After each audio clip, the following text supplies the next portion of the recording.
आज अपन बात करेंगे वस्तु विक्रय अधिनियम के संबंध में। Sale of goods act 1930 actual में मर्केंटाइल लॉ का एक बहुत ही महत्वपूर्ण अधिनियम है, वस्तु विक्रय अधिनियम, जिसमें वस्तु के संबंध में, वस्तु को बेचने के संबंध में, स्वामित्व के हस्तांतरण के संबंध में, सुपुर्दगी के संबंध में और क्रेता और विक्रेता के अधिकारों के संबंध में अपन विस्तार से बात करेंगे। वस्तु विक्रय अधिनियम की धारा 4 सब सेक्शन 1 अंदर लिखा है कि जब विक्रेता क्रेता को मूल्य के बदले में, अगेंस्ट द प्राइस,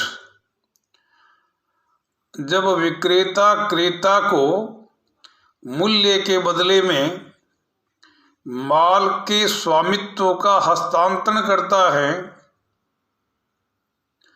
या हस्तांतरण करने के लिए सहमत होता है,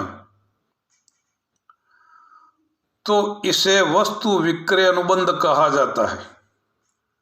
मैं वापस दोहरा रहा हूं, जब विक्रेता क्रेता को मूल्य के बदले में माल के स्वामित्व का हस्तांतरण करता है या हस्तांतरण करने के लिए सहमत होता है, तो हम उसको वस्तु विक्रय अनुबंध कहेंगे।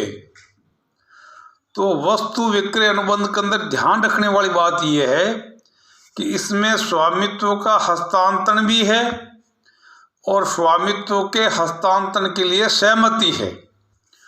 दोनों ही विषय वस्तु को वस्तु विक्रय अनुबंध की श्रेणी के अंदर माना जाएगा।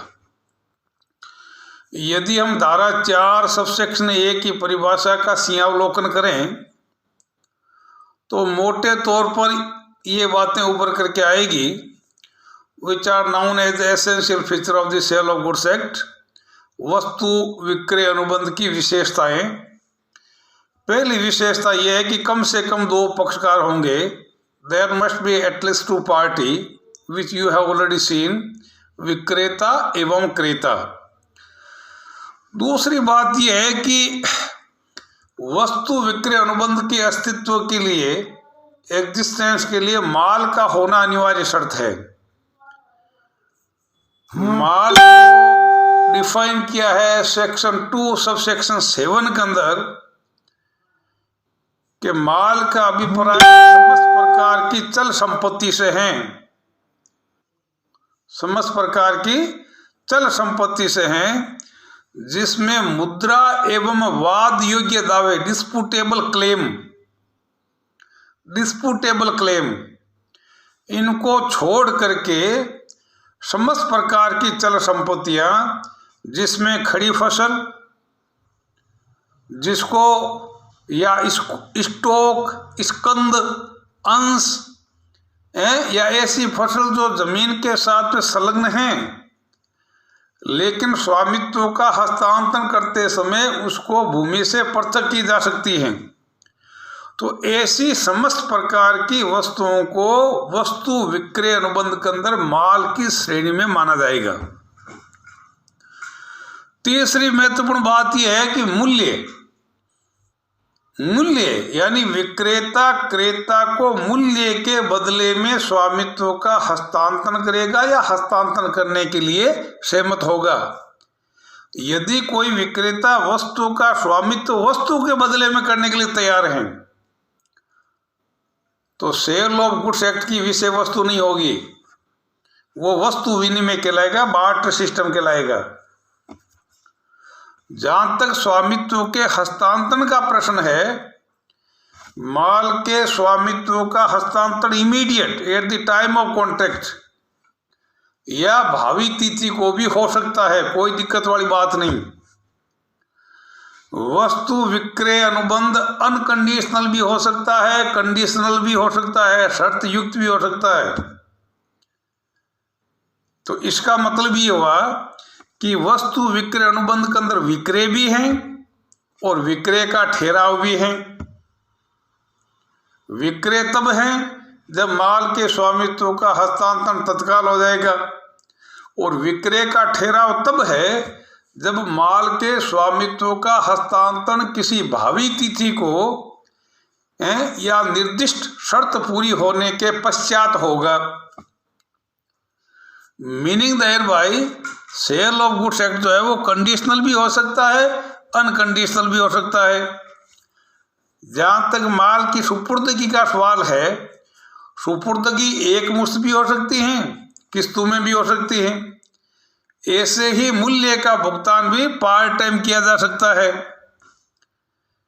इसके साथ साथ में वस्तु विक्रय अनुबंध लिखित भी हो सकता है, मौखिक भी हो सकता है, गर्भित भी हो सकता है।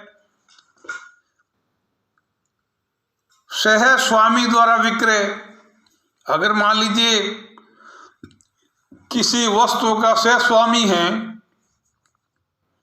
तो ऐसी स्थिति में अपने हित की सीमा तक वो उस वस्तु का विक्रय कर सकता है।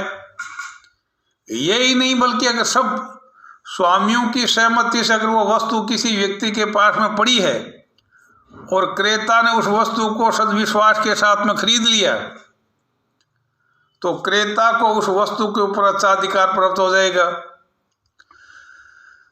और लास्ट सबसे महत्वपूर्ण बात यह है कि मैंने आपको बताया ना, इसमें केवल चल संपत्ति होगी, केवल चल संपत्ति होगी। अचल संपत्ति के विक्रय हेतु, स्वामित्व के हस्तांतरण हेतु संपत्ति हस्तांतरण अधिनियम ट्रांसफर ऑफ प्रॉपर्टी एक्ट 1882 प्रत्यक्ष बना हुआ है।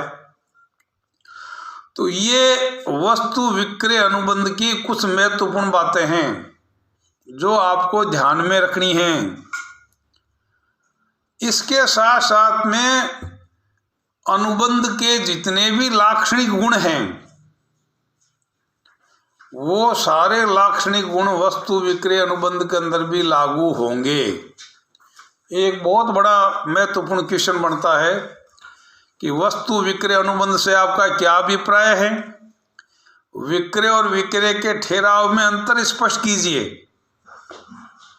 विक्रय और विक्रय के ठहराव में अंतर स्पष्ट कीजिए। तो अभी मैंने आपको पहला चरण ये बताया था कि वस्तु विक्रय अनुबंध क्या है, इसकी एसेंशियल फीचर्स क्या है।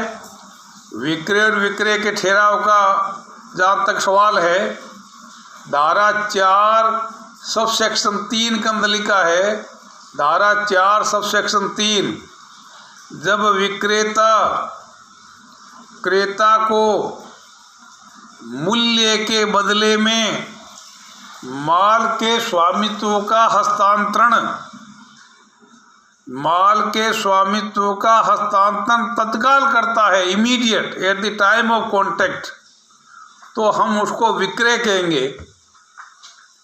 जब विक्रेता क्रेता को मूल्य के बदले में माल के स्वामित्व का हस्तांतरण तत्काल होगा तो हम उसको विक्रय कहेंगे। और धारा 4 सब सेक्शन 3 के अंदर लिखा है कि जब विक्रेता क्रेता को मूल्य के बदले में माल के स्वामित्व का हस्तांतरण किसी भावी तिथि को या उल्लेखित शर्त पूरी होने के पश्चात करता है तो उसको अपन कहेंगे विक्रय का ठहराव, एग्रीमेंट टू सेल। तो मूलतः विक्रय और विक्रय के ठहराव में आधारभूत अंतर हैं। दोनों ही वस्तु विक्रय अनुबंध की विषय वस्तु हैं, लेकिन स्वामित्व, जोखिम और इसकी जो व्यवस्था है उसके अंदर, दोनों के अंदर जो है वो व्यापक भिन्नता आप लोगों को देखने को मिलेगी, जिसका खुलासा हम अगली क्लास के अंदर करेंगे।